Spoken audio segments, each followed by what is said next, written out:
This is my argument about King and his nonviolent approach. And it is something that is controversial. And with this one, I'm going to play a role. I am a woman who was a part of the demonstration, and she agreed that it was definitely impactful. It was not as nonviolent as we think from her perspective. So here we go. My name is Judy. I was one of those who was a part of the demonstration. When I heard that King was coming, the Dr. King, all the way from Atlanta, down here where we are, in Birmingham, I was overexcited. I know that a lot of people were criticizing him and saying that it is so not the right time. The phrase of wait, wait, wait. All of those theologians were so against the demonstrations, which was, in a sense, nonviolent. King asked us to not return any blows, but to just take all of the pain, the hits, the dogs in hell, even the water holes. And so when I heard he was coming, I went and put on my best dress. I went and I got my hair did. And I picked out the diner I was going to go to. And I said, I'm going to go and I'm going to demonstrate and I'm going to stand with King, because I agree that we should not fight back. However, it was not as nonviolent as we think. And I know this is a very controversial stand, because we all are made to believe that sitting down and demonstrating in a diner, because I picked out my diner, and they took down the whites only sign. However, when I went in, it still said banana bread for whites only. So I wanted to go in and make a much bigger impact, because I believed it was still nonviolent. I walked in that diner. I strutted my stuff. I went to the stool. I sat down and I grabbed a piece of banana bread and I ate it. And before I knows it, I was in jail too. Why? Because it wasn't as nonviolent as we think. And let me explain. My objection to it being nonviolent is that our stance with togetherness and solidarity wasn't as nonviolent as we think. We were postured as if we were going to fight, but we were standing up to the man. We were telling him we were not afraid. And some of us hung the song. Mm-hmm. Mm-hmm. Mm-hmm. We shall not be moved.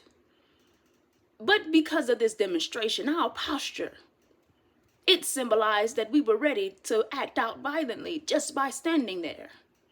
We were going against the claims by going into that diner. It was as if we slapped the owner. Especially when I sat down and I grabbed that banana bread and I ate it so slow. It was so good, down to the very last bite. It was as if I slapped the owner, the cook, and all of the patrons in the bar. In the diner, of course. Because it was still considered to be violent. Sometimes the most subtle actions of just simply looking can look as something that is violent. It can become such a bigger threat that it would have been better for me to just go slap Miss Susie over there who made the banana bread. It was not as nonviolent as we think. And because it was not as nonviolent as we think, King was thrown in jail because our posture said, we're here to fight. Sitting in that chair said, I'm here to fight. Going through the streets, constantly just going into places, even after they said they removed the signs and we still went in, our disobedience was considered to be violent. Our words, our phrases, our marching, it was considered to be violent. No, we didn't actually lay a finger on any white man. We didn't lay a finger on any hair, any eye, anything.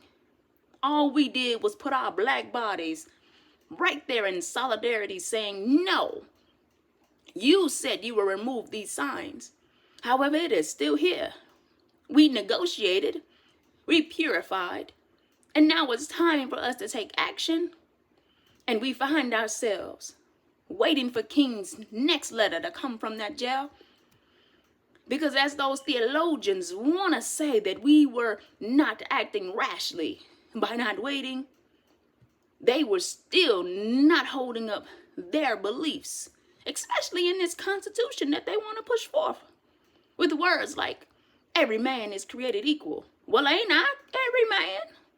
Aren't I created equal? Don't I deserve some banana bread made by Miss Susie? Regardless if I am as dark as tar or as white as chalk. But because we decided to demonstrate, our posture was considered to be violent. It was considered to be disobedient. It was considered to be rebellious. And because of that, I find myself wondering, just wondering, were we considered to really be nonviolent by not putting our hands on people? Or were our actions of doing what it is that they told us not to do, like entering into a place that says whites only, or not going to the back door like they normally wanted us to do, if it was considered to still be violent? And that's my question to you.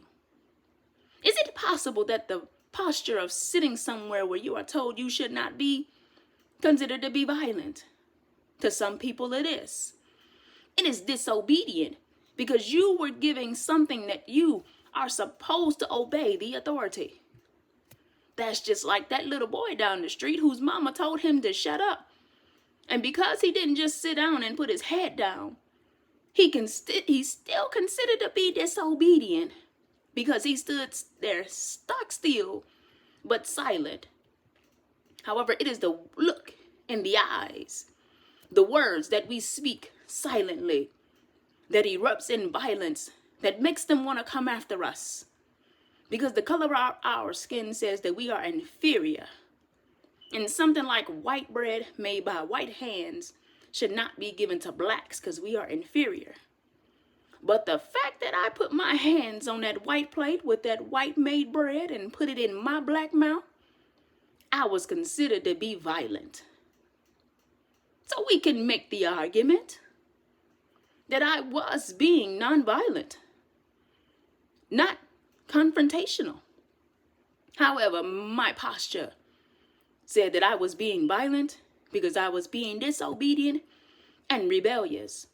Not to mention, King didn't even live there. But he had a lot of associates there who said, we need your help.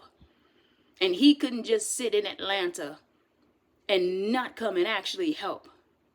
And so when I saw him marching down to go to jail, that told me right there that yes, he didn't say a word, didn't put any hands on anybody, but his marching, his stance, his posture, his erect back and head held high was considered to be violent.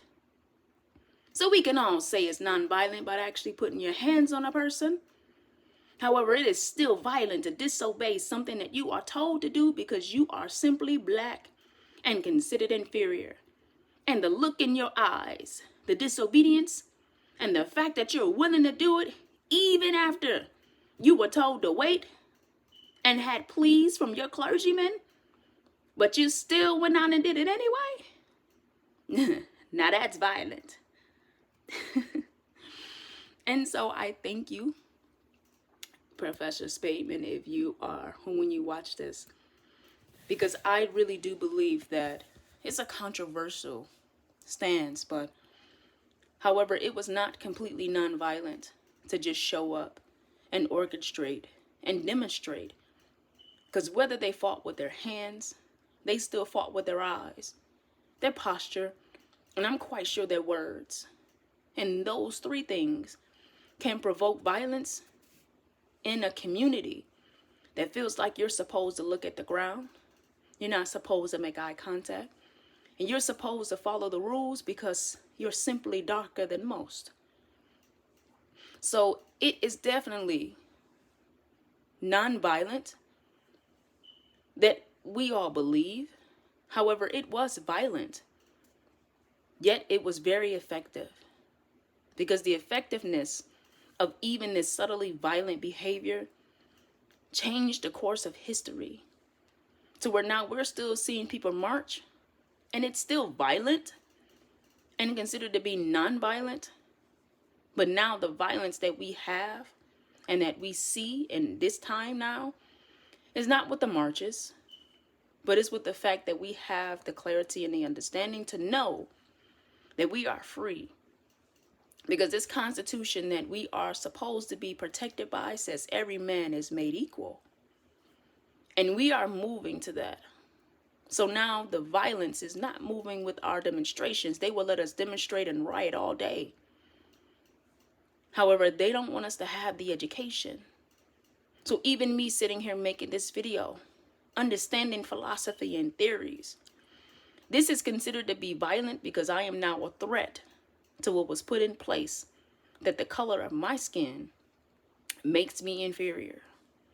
That the color of my skin, my long locks, they're not down now, but my long locks, the arch in my back as a black woman, and my audacity to believe that I have a right to a solid education can be considered as a violent act, because I'm going against the rules that I am supposed to just adhere to, that I am supposed to just admit defeat to. Even going to college is something that we fought for based on this non-violent approach.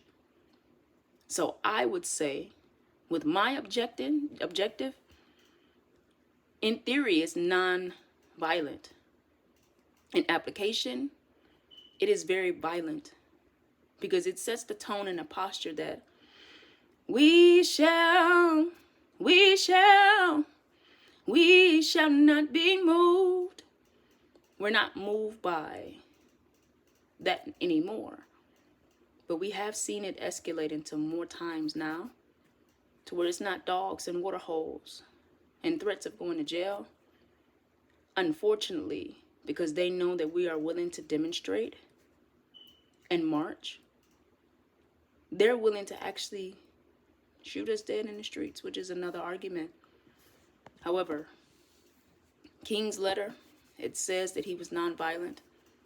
He simply just said yes to the duty he had for our community to lead them and to answer the call and to come running to see what was wrong. He was still acting in a very violent manner because he was writing from prison to immobilize his people. And sometimes immobilizing your people, standing strong, stock still, with that steel rod in your back, your head held high and your shoulders back, saying, I'm going to do this regardless of what you say, is considered to be violent, which is what causes the response. Because we're willing to move forward and not wait. Because the only time that is perfect in life is the one we make. And King's move was the perfect time, because it ushered in a lot of debate, but it also ushered in change. Because in his letters, he said, because they did not do what they promised, they put the signs back up. We negotiated, we purified, yet that they did not do what they promised. They put the signs back up and some didn't move them at all. We have to go and orchestrate and fill the streets. And it was a bad timing for some people, because the whites didn't want their shopping time to be interrupted by accidentally bumping into a black person in the store, which sign clearly says for whites only. They didn't want the white people to bump into a black body while sitting in a diner trying to eat some famous banana bread. They were hoping not to cause any disruptions. However, King picked a perfect time for what is nonviolent in theory to act, but is considered to be violent in application, because they asked him not to and he denied them because they reneged on their promises. So was it perfect timing? Yes, because they made a point. Their argument in there was, they were basically saying, we asked you to move the signs and you didn't. And so now something that is so important to you, which is why you put these signs back up, so that my black body wouldn't be in your store, we're going to come and you're going to see us everywhere just to prove we shall not be moved. And we were willing to act by any means necessary, regardless of the timing, because Dr. King and his allegiance had a point to prove. And I think that that was violent and effective. My name is Brittany Simone. Well, it's Brittany Jefferson, but I go by Brittany Simone. And I hope that you like this video, because I think that it is a very valid point that it was nonviolent in theory, but in application, it set a flurry of bodies and crescendos that was more violent than them not just showing up and just writing. It was violent because they showed up and said, we're going to make this happen to where you have to move these signs. Because if you would have removed them, we would all still be here and it wouldn't really be a big issue. But you made a promise in our negotiations and you didn't stand by it. And we have to make a point. And so I thoroughly enjoyed this argument and the objection. Very much so. Hasta luego.